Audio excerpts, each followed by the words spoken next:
Um bom dia, amados irmãos e amigos, homens e mulheres de negócios. Para mim, é um grande privilégio estar com vocês nesta manhã para compartilhar alguns momentos em torno do programa divino e ver onde nos encontramos e quais bênçãos Deus tem para nós neste tempo no qual estamos vivendo. Vamos ler a Escritura correspondente de São Lucas, capítulo 2.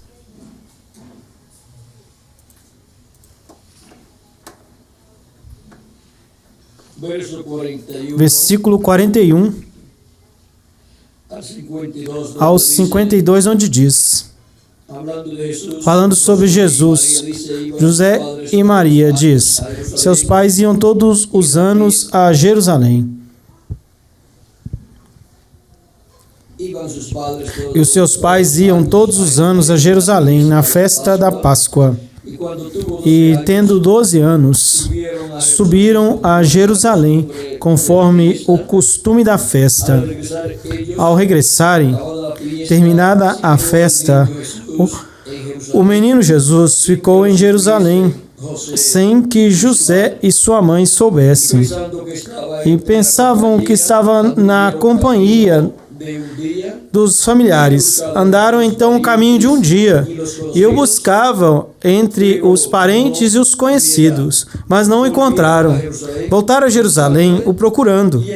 E aconteceu que 3 dias depois o encontraram no templo, sentado em meio aos doutores da lei, ouvindo-os, e fazendo-lhes perguntas. E todos os que o ouviam se maravilhavam da sua inteligência e de suas respostas. Quando viram, se surpreenderam. E sua mãe lhe disse, filho, por que nos fizeste assim? Eis que o teu pai e eu temos te buscado com angústia. Então ele lhes disse, por que me procureis? Não sabíeis que nos negócios de meu pai me é necessário estar? Mas eles não entenderam as palavras que lhes falou, e desceu com eles, e voltou a Nazaré, e estava sujeito a eles. E sua mãe guardava todas estas coisas em seu coração. E Jesus crescia em sabedoria, e em estatura, e em graça, para com Deus e os homens. Nos negócios do Pai, do meu Pai, me convém estar. São as palavras de Cristo a Maria. E nesta ocasião, vejamos o mistério dos negócios do Pai. O mistério dos negócios do Pai. É este o nosso tema para esta ocasião. Podem se assentar, por gentileza.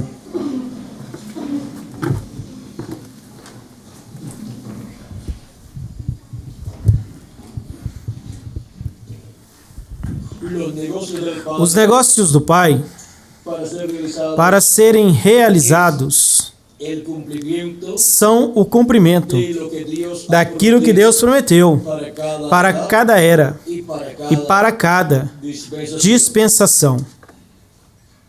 E para o cumprimento dos negócios do Pai, em cada era e em cada dispensação, Deus enviou um mensageiro. E quando ele envia um mensageiro para uma era, estaremos vendo que este mensageiro está ocupado nos negócios do Pai Celestial.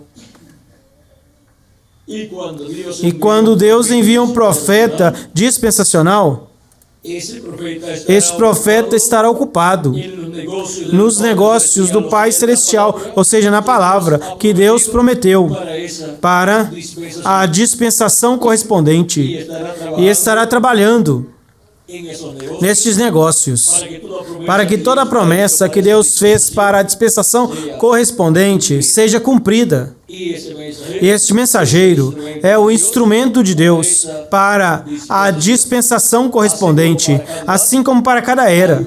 Há um mensageiro, o qual trabalha nos negócios do Pai Celestial e se cumprem os negócios do Pai Celestial. Agora, com este mensageiro de cada era e também de cada dispensação, vem muitas pessoas que trabalham braço a braço com ele para tudo o que tem que ser realizado na era e na dispensação correspondente. Vejam vocês, quando em uma ocasião Jesus se encontrou com um jovem rico, ele disse que vendesse tudo o que ele tivesse e desse para os pobres e viesse. Ele teria tesouros no céu. E que viessem e o seguisse. Por quê? Porque ali Cristo, nos negócios do Pai, vejam vocês, estava trabalhando no cumprimento das promessas divinas para aquele tempo. E todos que trabalhavam com ele, e todos que o seguiam, estavam fazendo tesouros onde? No céu. Vejam que em cada era e em cada dispensação se abre a porta para que aqueles que querem trabalhar no reino de Deus, para aqueles que querem trabalhar nos negócios do Pai Celestial, para a era ou para a dispensação correspondente, possam trabalhar. E o que estas pessoas estarão fazendo? Pois estarão fazendo tesouros no céu. Porque os tesouros no céu, vejam vocês, se fazem quando a pessoa já creu, ela já é um crente e começa a trabalhar na obra de Deus correspondente ao tempo em que ela vive. Agora, a Escritura também diz: não façais tesouros na terra, onde os ladrões minam e onde a ferrugem corrompe as coisas, e aonde também a corrupção, as coisas se corrompem. Fazei tesouros no céu, onde os ladrões não minam, nem a ferrugem danifica as coisas. Ou seja, que Cristo nos ensinou a fazer tesouros no céu. E se fazem tesouros no céu, em cada era e em cada dispensação. Ou seja, a pessoa tem que saber a era em que está vivendo e a dispensação que ela está vivendo. De outra forma, a pessoa estaria trabalhando, mas sem estar trabalhando nos negócios do Pai Celestial correspondente à era ou à dispensação correspondente. E os negócios correspondentes a essa era ou dispensação é o programa divino que Deus tem para essa era ou para a dispensação correspondente. E vejam vocês, Cristo estava trabalhando nesses negócios que eram os negócios correspondentes a uma nova dispensação que se estava abrindo e que, mesmo que se abriu quando João batizou a Jesus, mas vejam vocês, Jesus já estava trabalhando, começando. Sendo assim, aos 12 anos ele estava fazendo algo. Ele estava falando a palavra com aqueles. Ou seja, perguntas e respostas estavam tendo ali com ele. E Jesus lhes perguntava coisas para eles. Eles respondiam. Ele lhes perguntava a Jesus. Jesus lhes respondia. E não diz que Jesus se maravilhava com a resposta deles, mas que a Escritura diz que eles se maravilhavam com as respostas de Jesus. Ou seja, que eles viram em uma criança uma sabedoria muito grande quanto às coisas de Deus.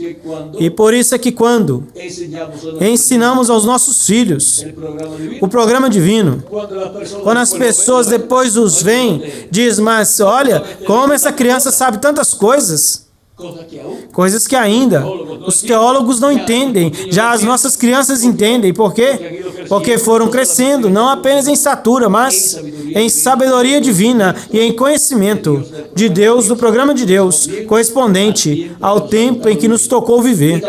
E também um conhecimento das coisas que Deus fez no passado e das que faltam para serem cumpridas. Ou seja, que vão obtendo todo esse conhecimento. E algumas vezes, quem sabe, nós nem nos damos conta do conhecimento amplo que tem. Mas algumas vezes, se em algumas coisas nós não entendemos algo, algumas vezes eles entendem e podem nos ensinar.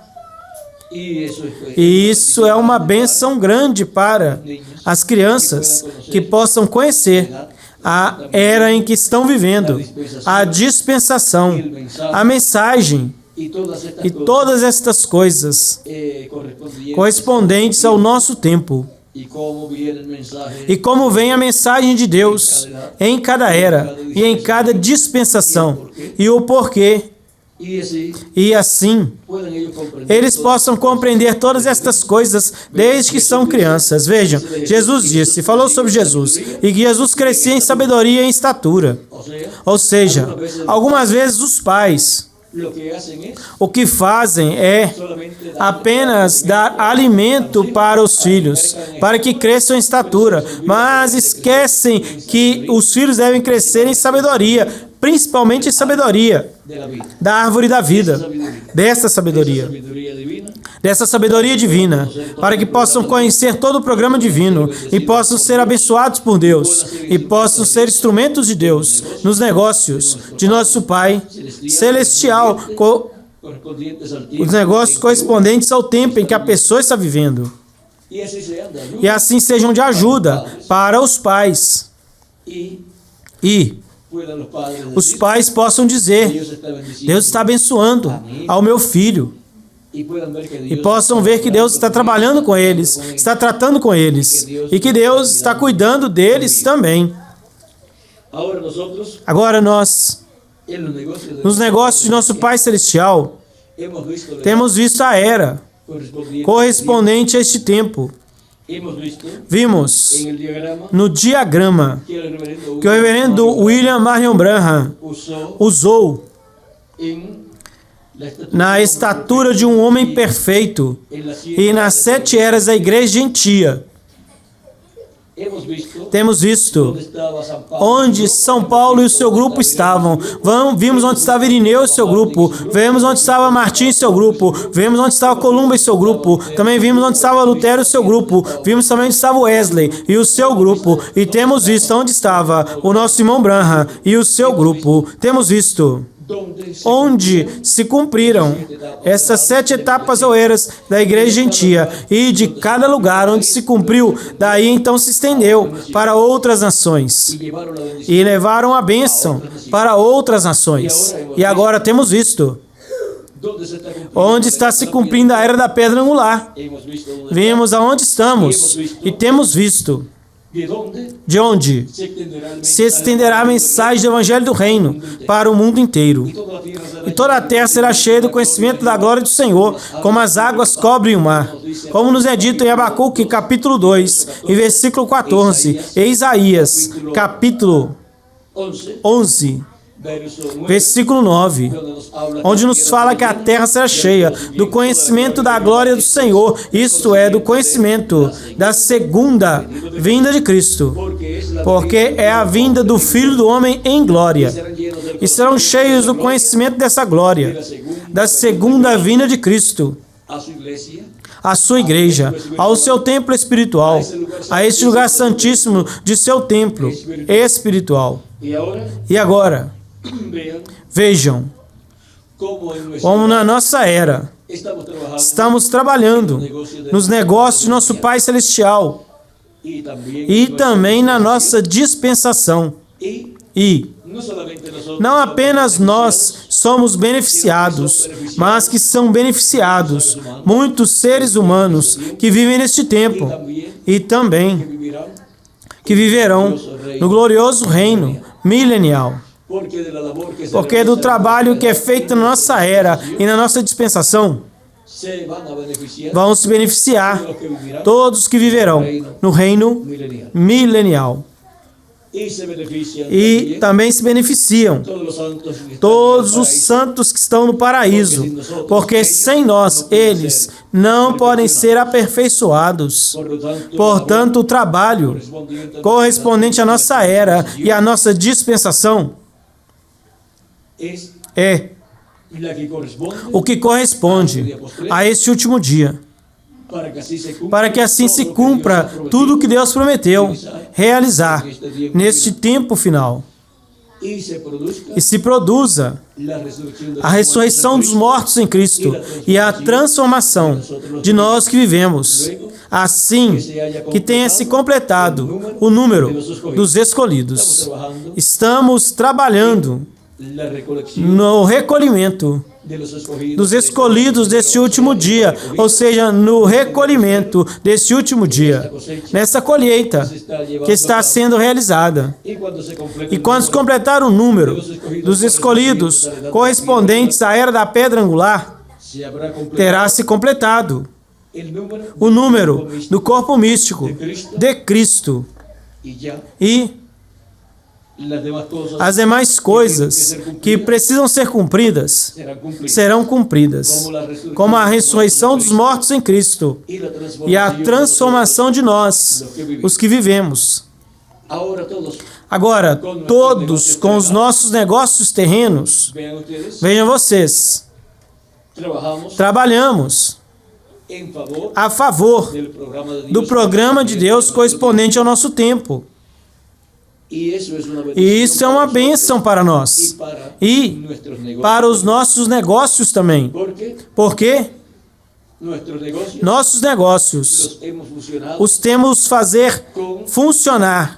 feito funcionar com os negócios de nosso Pai Celestial. Os temos relacionado, o temos colocado a funcionar e a produzir para que seja de benefício para a obra de Deus, para o programa de Deus, sempre com a meta do programa de Deus correspondente ao nosso tempo. E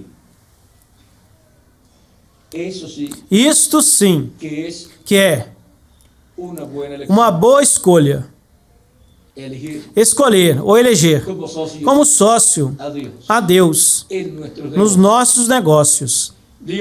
Deus prometeu sua bênção para nós e disse que façamos tesouros nos céus. E é isso que nós estamos fazendo quando estamos trabalhando na obra de Cristo, correspondente ao tempo que nos tocou viver.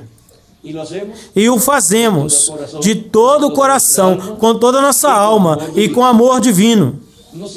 Não nos sentindo obrigados, mas sentindo-nos privilegiados pelo fato que Ele nos deu esta oportunidade. E assim, nós, neste último dia, faremos maravilhas que nunca antes foram realizadas, porque compreendemos a era e a dispensação em que estamos vivendo e quais são os negócios de nosso Pai Celestial correspondentes a este tempo final. Vejam vocês como em um tempo curto se obtém locais cômodos para as congregações. Se obtém também equipamentos e todas essas coisas que há muitos anos atrás era algo muito difícil. Bom, Miguel sim sabe sobre isto. Como para conseguir, ou para que a pessoa consiga algo, para trabalhar na obra. A pessoa tinha muito trabalho, mas agora Deus facilitou todas as coisas para nós. Existem pessoas que viram o programa divino e estão trabalhando na nossa era e na nossa dispensação, no programa de Deus. E o que estão fazendo? Pois o benefício é para eles, porque estão fazendo tesouros aonde? No céu. Ou estão armazenando tudo ali no céu. Sendo assim, para mim também é um privilégio grande estar armazenando tesouros no céu, porque eu também estou trabalhando no programa de Deus correspondente ao nosso tempo. E Cristo disse que Ele recompensará a cada um conforme o quê? A sua obra. Ou seja, que o assunto não é apenas ser um crente em Cristo. É ser um crente de Cristo e não ser uma pessoa que fica à toa, mas uma pessoa que trabalha na obra de Jesus Cristo. Aquele que diz: eu já criei em Cristo, não preciso fazer mais nada. Eu não tenho que fazer mais nada. E vou receber o mesmo tesouro que vai receber aqueles que se mataram de trabalhar. Se a pessoa estiver imaginando isso, que olhe primeiro a parábola daqueles aos quais lhes foi dado talentos, e a um lhe foi dado tantos, a outro tantos, e trabalharam com esses talentos e os multiplicaram. E a um que lhe foi dado um talento, ele o enterrou e se ocupou dos seus próprios negócios e deixou os negócios de nosso Pai Celestial enterrados ali. Porque enterrou o talento que Deus lhe deu para trabalhar no reino de Deus. Quando seu Senhor veio para pedir contas, porque Ele colhe aonde não semeou. Ou seja, que ceifa aonde não semeou. Quanto mais, aonde Ele colocou um talento. Pois Ele semeou um talento em uma pessoa. A pessoa tem que multiplicar o que Deus lhe deu. Isso significa trabalho. Trabalho no reino de Deus. E tem que estar na mesma posição que Jesus estava quando Ele disse: com 12 anos e nada mais, nos negócios de meu Pai, me convém estar. E como estava? Trabalhando. Não estava à toa. Assim que, veja uma pessoa, onde existem pessoas que estão trabalhando, uma pessoa que está à toa, ela é um estorvo. Muito faz, ou seja, muito ajuda que nem atrapalha.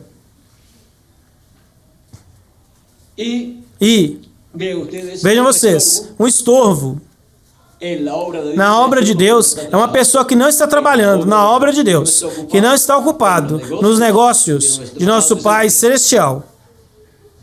São esses que tiram o tempo daqueles que estão trabalhando, porque vêm a dar opiniões. Olha isso aqui, isso outro aqui, e não está fazendo nada. E o que está trabalhando está lhe estorvando o seu trabalho. Mas todos estamos chamados a estarmos trabalhando. E quando chegamos até outra pessoa, é para o ajudar, o dar a mão. Ou se nós precisamos de ajuda, então solicitá-la para uma pessoa que trabalhe. Não vá buscar uma pessoa à toa e não faz nada, porque a ajuda que vai lhe dar é: pois você está trabalhando muito, vem aqui, vamos dar um descansinho aqui, vamos conversar um pouco. E a ajuda que você então vai buscar, você não consegue, mas que faz com que você perca mais tempo e atrasa o seu trabalho. Por isso, quase sempre vocês vão ver que uma pessoa que trabalha muito, quase todo mundo vai a essa pessoa. E a pessoa diz, mas eu que eu estou cheio de trabalho e agora querem me dar mais trabalho. Sabem o que Jesus disse? Quando o talento foi tirado daquele que tinha, aquele que tinha um só talento, agora, que vão fazer com esse talento? O dão àquele que tem, àquele. Mas esse é o que tem mais, Senhor. Ao que tem, lhe será dado mais. Sendo assim, por isso é que aparece muito trabalho para o que trabalha muito na obra, ele aparece mais e mais. Mas lembre-se, Deus não coloca carga sobre ninguém que não possa levar. É que essa pessoa, vejam vocês, ela pode. E, vejam vocês, uma árvore que é bem produtiva. Vejam, dão muitos frutos de um lado, e então lá em cima tem mais. Por quê? Porque é uma árvore que produz muito fruto. Entretanto, uma árvore que produz pouco fruto, nasce um frutinho por aqui, e então você, para encontrar mais um, tem que dar uma volta na árvore para encontrar outro lá, bem pouquinho, porque é uma árvore que está se alimentando no terreno. Está tomando ou desfrutando do sol, da chuva, de tudo, mas é muito à toa, não produz. E tem outros que passam aí anos e não produz nada. Mas nós temos um medicamento para isso. Ali em Porto Rico, as pessoas do campo pegavam um prego, colocavam no fogo, bem quente, e o enterravam na árvore. E dizem que já no próximo ano já produzia. Já produzia porque não ia esperar a próxima injeção.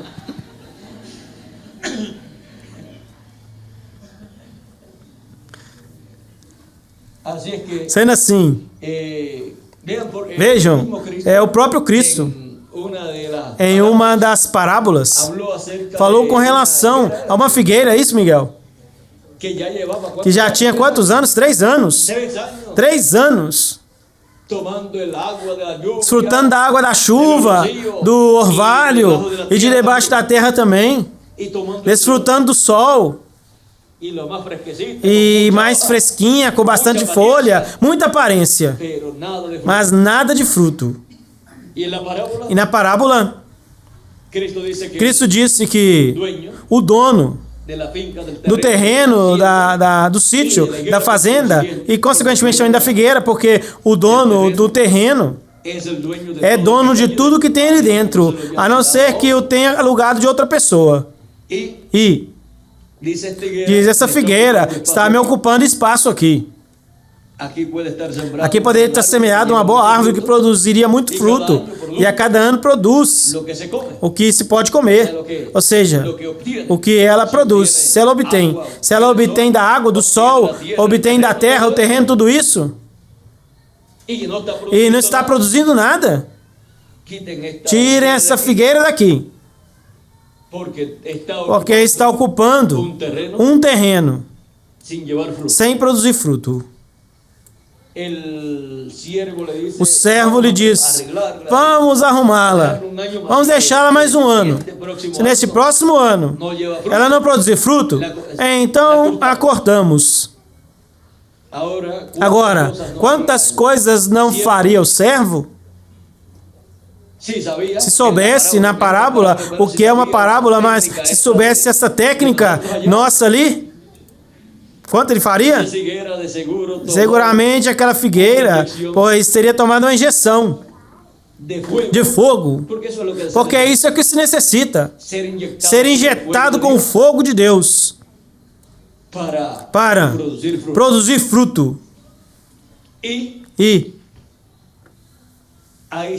aí ficou a parábola, pois representava o povo hebreu, não é verdade? Irmão diz, a figueira é tipo de Israel. Mas nessa parábola, não sei se Essa parábola não sei se... Bom, se chegar a ser tipo de Israel, Cristo mesmo lhe disse, não nasça fruto de ti, porque quando chegou não tinha fruto. Vejam agora, como as coisas sempre são representadas em simbolismos. Sempre existe um símbolo, ou mais de um, para toda coisa que vai acontecer. Tudo está representado assim, nessa forma, simbolizado. E vejam vocês como que aconteceria em meio ao povo hebreu. Estava representado, porque tudo fica simbolizado para então se materializar, isso se cumprir. Simbolizado quer dizer figurado. Também está prefigurado antes de ser figurado. Fica prefigurado de uma forma parcial. E depois se entra então a figura em todo o seu auge. E mais adiante depois o cumprimento desse tipo de figura ou desse simbolismo.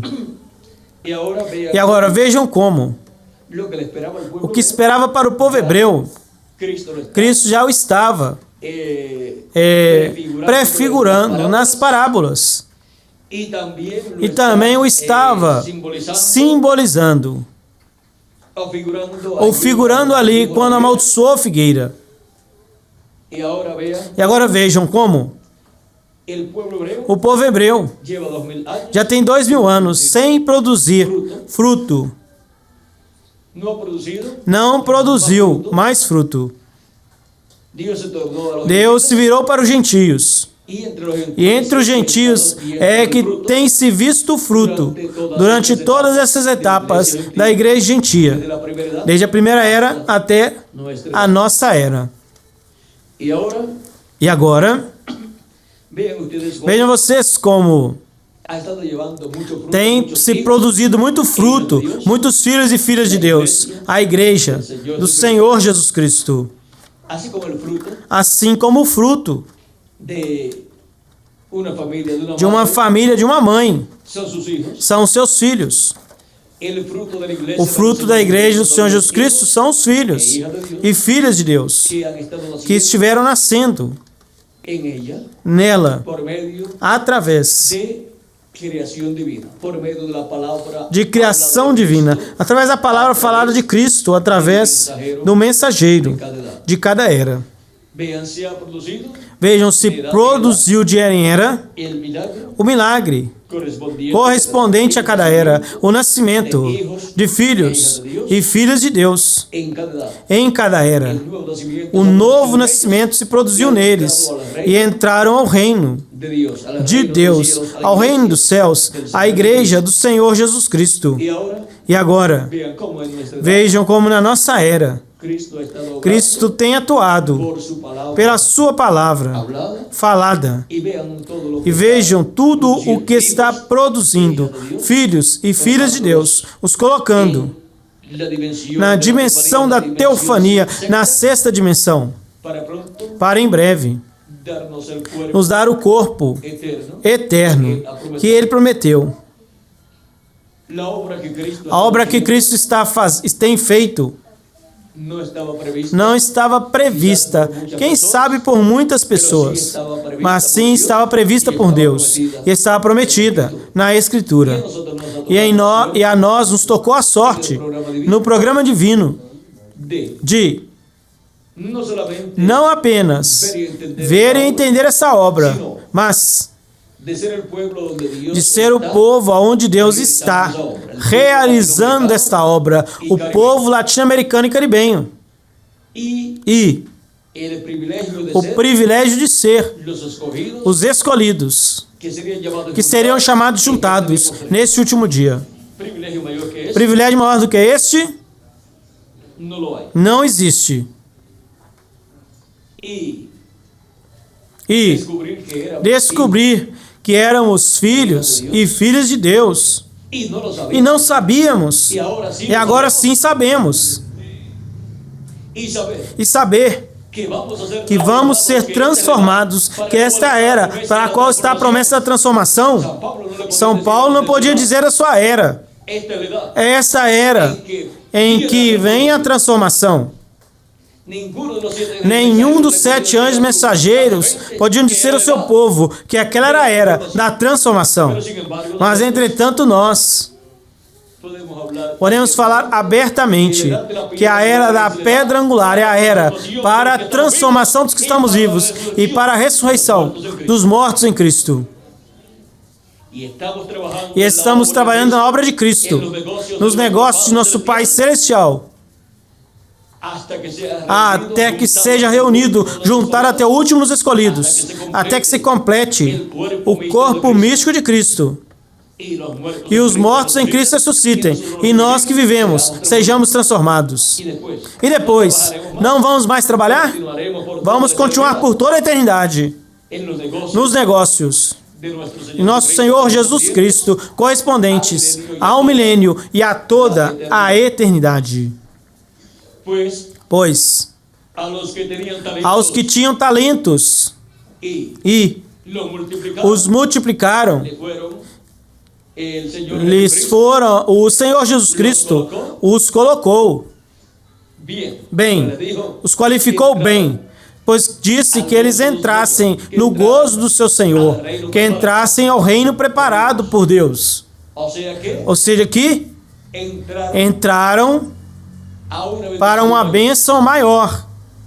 E com todos aqueles talentos que eles tinham, mais os que eles tinham multiplicado, que tinham obtido em adição, vejam vocês, os levaram com eles. E quando lhe foi dado ao que tinha muitos, lhe foi dado um talento adicional, vejam vocês, foi lhe dado, portanto, para as demais coisas que ia fazer, tinha mais talentos, portanto, e obter mais lucros. Sendo assim, aquilo que armazenarmos no reino dos céus, o usaremos durante o milênio e por toda a eternidade. Porque nós não estaremos armazenando algo no céu para depois não usá-lo, mas para usá-lo. E disto depende os galardões que Cristo dará aos seus filhos. Sendo assim, vejam na parábola das minas também, aquele que tinha tantas, trabalhou e obteve mais, e então, quando lhe pediram conta, aqueles que trabalharam, lhes foi dito que seriam colocados sobre o quê? Sobre o que é dito, Miguel? Sobre 10 cidades. Que significará no programa divino para nós, durante o reino milenial e durante a eternidade?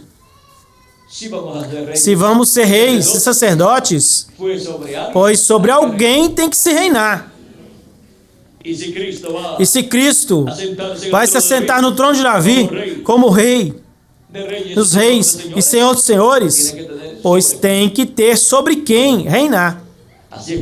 Assim que vamos deixar isso aí assim, e quietinho, e vamos nos ocupar em trabalhar no reino dos céus, na igreja de Jesus Cristo, na era da pedra angular e dispensação do reino, que quando vierem as recompensas, vamos saber o que são estas recompensas,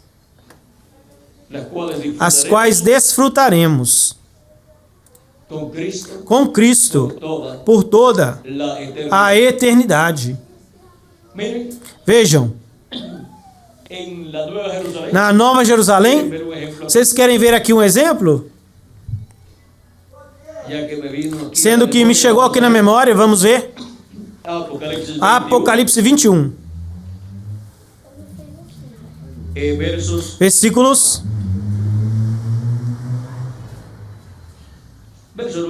Versículo 9 em diante, para não lermos muito disso. Então veio a mim um dos 7 anjos, que tinham as 7 taças, cheia das 7 pragas últimas, e falou comigo, dizendo: venha, eu te mostrarei a desposada, a esposa do Cordeiro. E me levou no Espírito ao monte grande e alto. Me mostrou a grande cidade, santa de Jerusalém, que descia do céu de Deus, tendo a glória de Deus. E o seu resplendor era semelhante a uma pedra preciosíssima. E o seu fulgor era semelhante a uma pedra preciosíssima, como a pedra de jaspe. Como é? Diáfana, como cristal, resplandecente como cristal. Tinha um muro grande e alto com 12 portas, e nas portas 12 anjos e nomes escritos, que são os das 12 tribos dos filhos de Israel. Então, vamos passar aqui.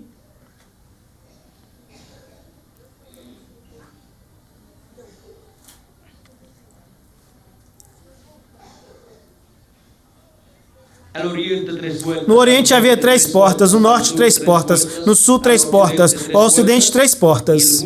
E o muro da cidade tinha 12 fundamentos, e sobre eles os 12 nomes dos 12 apóstolos do Cordeiro. Podem ver?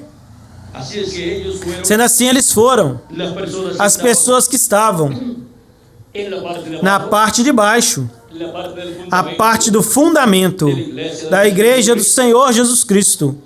E vejam vocês como aparecem aqui no muro da cidade, aonde o muro da cidade tinha 12 fundamentos, e sobre eles, ou seja, sobre os 12 fundamentos, tinha os nomes dos 12 apóstolos. Vejam como a Nova Jerusalém é toda a representação da igreja do Senhor Jesus Cristo. Ou seja, que ali você, na Nova Jerusalém, poderá ver os 12 fundamentos e poderá dizer: aqui eu estou vendo a cada um dos apóstolos de Jesus Cristo, de menos Judas Iscariotes, porque ele foi substituído por outra pessoa. Eu estou vendo aqui, esse aqui é Pedro, este é o outro apóstolo, e assim por diante. Por quê? Porque estão representados ali. Porque a igreja do Senhor Jesus Cristo está representada em tudo o que ali está. E teremos em algum dia, Miguel, a igreja do Senhor Jesus Cristo representada na Nova Jerusalém. E vamos ver todas essas partes. Vejam as 12 portas. Temos aí aos patriarcas. E tem as 12 portas, veem? Tem o nome das 12 tribos. E os nomes das 12 tribos, pois são os nomes de quem? Dos 12 patriarcas. E agora, podem ver? Eles pertencem a esta Nova Jerusalém também. Pois se Abraão estava buscando essa cidade, Abraão estará aí também. Estará em algum lugar, estará representado nessa cidade. E ali estaremos vendo tudo o que contém esta cidade. E tudo o que contém esta cidade estará representando o quê? Os que habitarão nessa cidade. Portanto, Os que habitarão essa cidade, pois vão estar por aí, pela região, aonde está a sua representação. E aí tem muitas coisas. Apenas lhes mostrei com relação da parte de baixo da cidade. Se nós formos para a parte de cima, pois aí, vamos ver que aí é onde nós estaremos. Por aí, por este lugar, porque não temos um lugar abaixo. E tudo que está aí, pois é a parte mais alta da cidade. E é a parte, pois, mais importante desta cidade. Daí é de onde sairão todos os serviços para a cidade. Querem ver isto? Diz.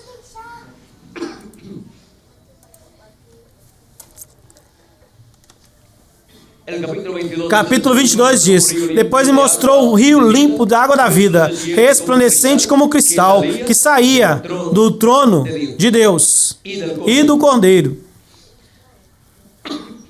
E no meio da praça, da rua da cidade, de um do outro lado do rio, estava a árvore da vida, que produz 12 frutos, dando a cada mês o seu fruto.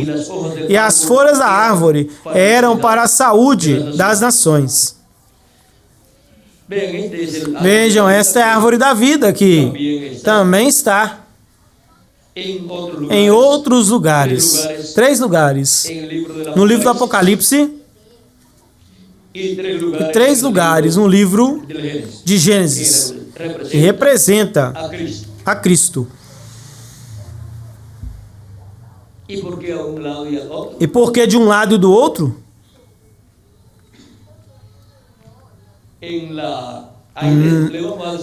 Aí vamos dizer assim. O que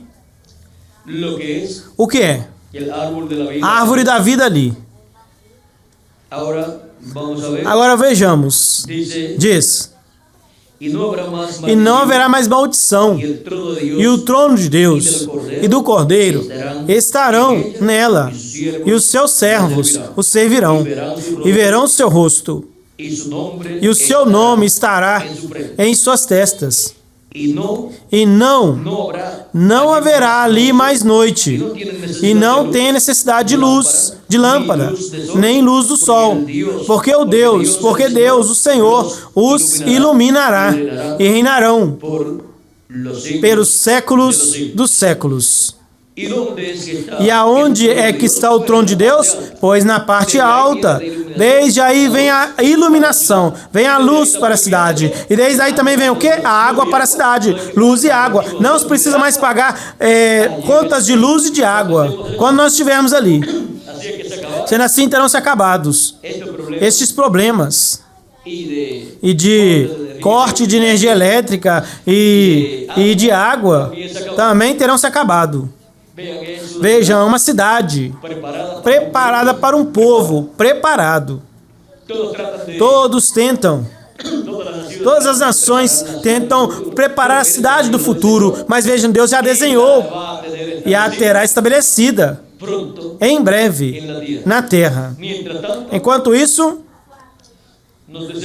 nos desenvolvemos com aquilo que temos à mão para estar no programa divino trabalhando, na era e na dispensação que nos tocou viver. Durante o milênio, mesmo que essa cidade não estará ali, mas estaremos em Jerusalém e será recondicionada e bem recondicionada. E então, mais adiante, estará a cidade, também no literal. Mas vejam vocês, mesmo que literalmente não estará a cidade, que mede 1.500 milhas aproximadamente de largura e 1.500 milhas de altura e de profundidade, estará a representação dessa cidade, ou a quem essa cidade representa. E estará aí a igreja do Senhor Jesus Cristo, que é a Jerusalém espiritual. E estando ali, pois, daquilo que não se vê, se faz aquilo que se vê. Sendo assim, se ela está ali, para a eternidade depois, estará um monte alto, preparado ali, para habitar neste monte alto. E aí, estará a cidade com os seus cidadãos. E não entrará ali, vejam. Não entrará ali qualquer pessoa.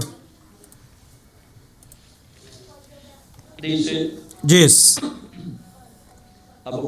Apocalipse 21. Vamos ver, versículo 22 ao 27 diz: E nela não vi templo, porque o Senhor, o teu Deus Todo-Poderoso, é o templo dela, e o Cordeiro. Ou seja, que nessa cidade não estará cheia de locais, como hoje em dia chamam de igrejas, do cristianismo. E outras religiões chamam de templos ou algo assim. Na religião hebraica, pois eles chamam de sinagogas, os lugares onde se reúnem. Mas o templo que estava em Jerusalém. Mas vejam vocês, nessa cidade não haverá templo. Não haverá templo. Por quê? Porque nela não vi templo, porque o Senhor Deus Todo-Poderoso é o templo dela e o Cordeiro. A cidade não tem necessidade do sol nem da lua que brilhem nela, porque a glória de Deus a ilumina. O Cordeiro é a sua lâmpada, e as nações que tiverem sido salvas andarão à luz dela. E os reis da terra levarão a sua glória e a honra a ela. Dessa cidade sairá todo ensinamento em todos os campos da vida do ser humano. Ou seja, que uma nação não poderá dizer: eu vou ensinar, eu vou inventar aqui para mim um outro ensinamento sobre tal coisa da vida, ou tal coisa daquilo que for. Não, todo ensinamento sairá dali, porque dali sairá luz para todos os campos da vida do ser humano. Isso será uma luz perfeita, e haverá um conhecimento claro em todas as coisas. Suas portas, vejamos, e os reis da terra levarão a sua glória e honra a ela. Suas portas nunca serão fechadas de dia, porque ali não haverá noite. Por isso diz que suas portas não serão fechadas de dia. Diz suas portas não serão fechadas de noite, porque como ali não tem noite, são as 24 horas com luz. É uma cidade de luz. E nunca se fecharão as portas. As portas estarão ali com os nomes dos apóstolos, mas nunca serão fechadas. Desde ali será administrado os negócios de Deus para todas as nações deste planeta Terra e do universo inteiro. E a Terra se converterá. Para aqueles que não sabiam que ela é o centro do universo, vai se converter no centro do universo. Porque onde estiver o trono de Deus, pois esse é o centro de operações de Deus. Portanto, então, esse é o centro do universo. E ali é onde nós estaremos. Com Cristo, e desde ali, pois vamos nos mover a todas as nações e a todos os lugares onde tivermos que ir. Qualquer um poderá dizer, mas Teremos tempo para ir de um lugar para outro? E se nós tivermos que sair para alguns lugares? Bom, se a velocidade do pensamento não nos der o tempo necessário, pois então vamos buscar outra forma mais rápida.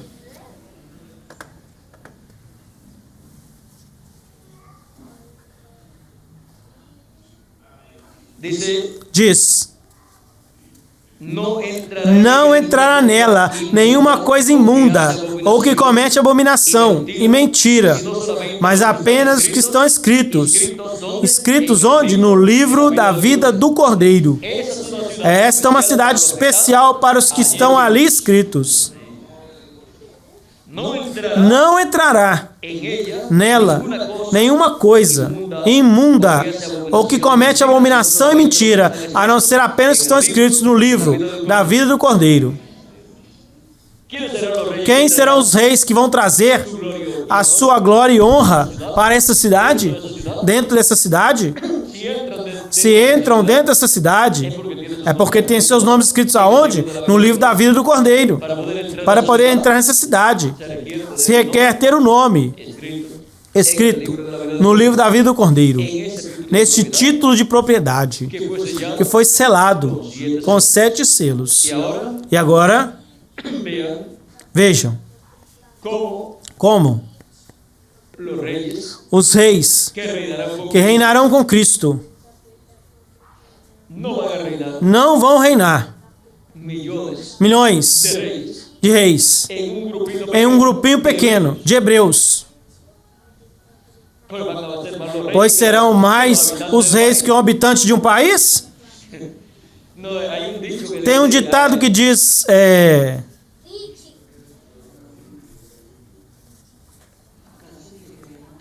mais cacique que índio, algo assim. E tem a ver.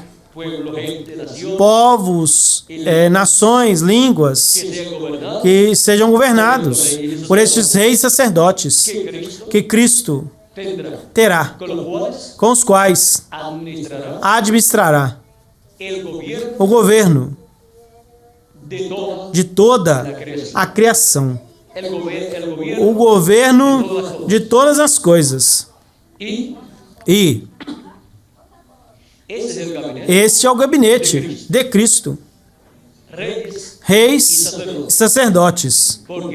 Porque ele é rei, segundo a ordem de Melquisedeque, e é sacerdote, segundo a ordem de Melquisedeque. E dessa ordem é que também nós somos, da ordem de Melquisedeque, para reinar com Cristo e também ministrar como sacerdotes da ordem de Melquisedeque. Nos tempos antigos, o sacerdote também era rei.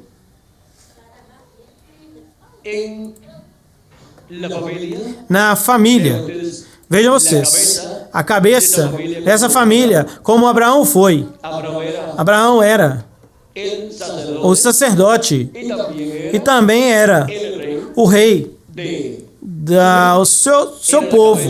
Ele era a cabeça, assim como Moisés. Vejam vocês, Moisés foi o profeta, mas também ele atuou como sacerdote. E ele também, vejam vocês, foi o que estabeleceu ao povo hebreu suas leis. Foi o legislador do povo hebreu. Com apenas um, ungido por Deus, recebeu da parte de Deus as leis para o povo hebreu. Sendo assim, aí não houve votação em uma câmara de legisladores ou uma câmara ou uma outra câmara de senadores e assim por diante, mas que tudo veio da parte de Deus ao profeta Moisés, e Moisés o deu ao povo. E para o milênio e para a eternidade, o povo, pois, terá sua forma de vida, e a forma as leis divinas no coração das pessoas, porque conhecerão as leis divinas, conhecerão aquilo que agrada a Deus e como lhe agrada, e todas essas coisas, e pois cada um atuará conforme essas leis divinas. E ainda mais, também diz que aquele que, para o milênio, que aquele que não fizer conforme ao que Deus estabeleceu, não virá a bênção sobre eles. Vejamos aqui.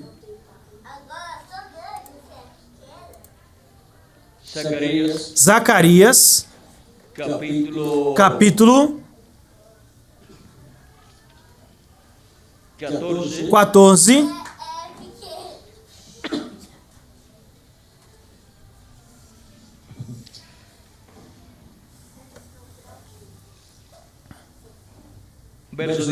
Versículo 16 diante diz: e todos aqueles que sobreviverem das nações que vieram contra Jerusalém subirão de ano em ano para adorar o Rei, o Senhor dos Exércitos, e celebrarem a festa dos tabernáculos, porque o milênio é o cumprimento da festa dos tabernáculos.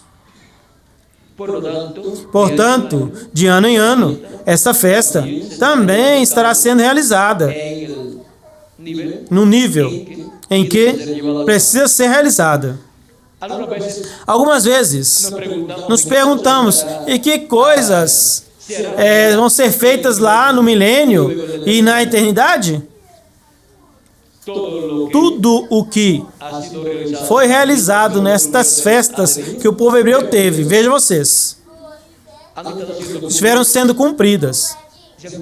Se cumpriram na igreja do Senhor e se cumprirão também com o povo hebreu. E então no milênio, pois estarão sendo usadas estas festas. Vejam, a festa dos tabernáculos se estará realizando ali de ano em ano, no nível em que precisa ser realizada. E se estará dando a conhecer tudo o que aconteceu em cada etapa que esta festa foi cumprida, tanto em meio ao povo hebreu, passando pelo deserto, então, em meio à igreja do Senhor Jesus Cristo, na sétima era da igreja gentia, e então, no reino milenial. O que corresponde ao reino milenial? Vejam que à medida que esta festa, ou cada festa dessa vai passando para uma nova etapa, é maior a glória que tem. E agora, esta festa dos tabernáculos terá uma glória grande durante o reino milenial, o qual tudo foi refletido quando o povo hebreu celebrava a festa dos tabernáculos, que era tipo de todo este percorrido do povo hebreu, vivendo em casas de campanhas, tabernáculos. E logo, na sétima era da igreja gentia, o que corresponde à igreja do Senhor. E agora, vejam vocês, o que se cumpriu esta festa, o povo hebreu e a igreja do Senhor Jesus Cristo, então estarão lá, no reino milenial, na grande festa dos tabernáculos, de uma forma magnificada. Bom, vejam aqui, diz: e acontecerá que os das famílias da terra que não subirem em Jerusalém para adorar o Rei, o Senhor dos Exércitos, não virá sobre eles chuva. E se não tem chuva, não tem alimento para as plantas. Portanto, a colheita do ano será perdida. E não haverá alimento, porque se não houver colheita, não tem alimento. E se não houver água, os animais morrem. E se não tem água, pois as pessoas, o que acontece com elas? Também morrem. Se a família do Egito não subir e vier, sobre eles não haverá chuva. Virá a praga com que o Senhor ferirá as nações que não subirem a celebrar a festa dos tabernáculos. Esta será a pena do pecado do Egito e do pecado de todas as nações que não subirem para celebrarem a festa dos tabernáculos. Naquele dia está gravado sobre as campainhas dos cavalos, santidade ao Senhor. E as panelas da casa do Senhor serão como as bacias do altar. E toda panela em Jerusalém, em Judá, serão consagradas ao Senhor dos Exércitos. E todos que sacrificarem virão e tomarão delas. E cozerão nelas, e não haverá naquele dia mais cananeu na casa do Senhor dos Exércitos.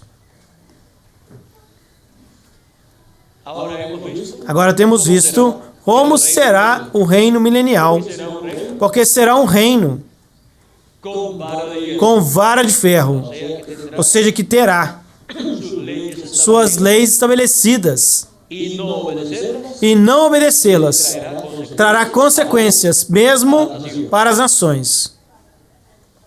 Diz que a criança, o menino morrerá de 100 anos, e o pecador de 100 anos será amaldiçoado, será maldito. Porque durante o reino milenial estarão vivendo pessoas que não morreram durante a grande tribulação e terão entrado ao reino milenial. E por isto, vejam vocês, estas pessoas terão uma boa oportunidade ali de bênção de Deus. Mas a vida deles também terá um limite de tempo para viverem ali. Porque estes que entram com o corpo mortal ali, pois não são os eleitos, os escolhidos, porque eles já foram transformados. Os eleitos têm já um novo corpo e vivem por toda a eternidade. Bom? Podem ver a bênção tão grande que há para os que trabalham nos negócios de nosso Pai Celestial? Ninguém, nenhuma nação, nem nenhuma pessoa pode assegurar a outra pessoa o que Cristo nos garante para nós.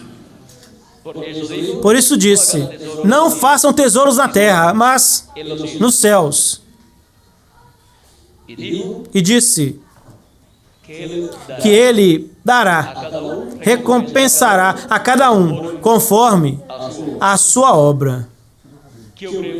Que trabalhemos nos negócios do nosso Pai Celestial sem limitações neste último dia. E que Deus abençoe grandemente e lhes use grandemente em seu reino e sua obra. E que Deus lhes prospere espiritualmente e materialmente também, no nome eterno de nosso amado Senhor Jesus Cristo. Amém e amém. Muito obrigado por vossa amável atenção. E deixe conosco novamente a Miguel Bermudes Marim. Miguel já tem que partilhar ali o seu visto. Se não tomou café da manhã, pois não vai dar tempo. Bom, Miguel faz como os camelos. Os camelos armazenam água aqui, no lombo. E Miguel armazena alimento por aqui. Assim que ele tem 2 corcovas mais para o lado. Assim que Miguel não tem problema. Pobrezinha da Ruth. Pobrezinha da Ruth que, se não tomaram café da manhã lá e não tiverem tempo, a não ser que fique. Vai ir com o Miguel? Ah, também. Bom, se não, podem. Nos veremos então em outra, quem sabe no jantar. mesmo que vocês não vão vir para cá, não é verdade? Na noite? Bom, pois bom apetite onde você for comer. Miguel não tem problemas. Aonde ele tiver fome, ele vê um lugarzinho, ele entra ali e compra algo, come e segue andando. Não. Miguel é muito prático, ele não tem problema com isso. Assim, não se preocupe, não vai ficar muito magrinho por ir tirar o vício sem comer. Bom, que Deus continue abençoando, Deus os guarde e muito obrigado por vossa amável atenção. E o bom apetite para todos no café da manhã. Físico que terão, como também um bom apetite no café da manhã espiritual que temos tido nesta conversa assim, frente a frente, como nós dizemos, uma conversa de família, de amigos e de companheiros de trabalho nos negócios de nosso Pai Celestial. Deus abençoe, lhes guarde e conosco, novamente Miguel.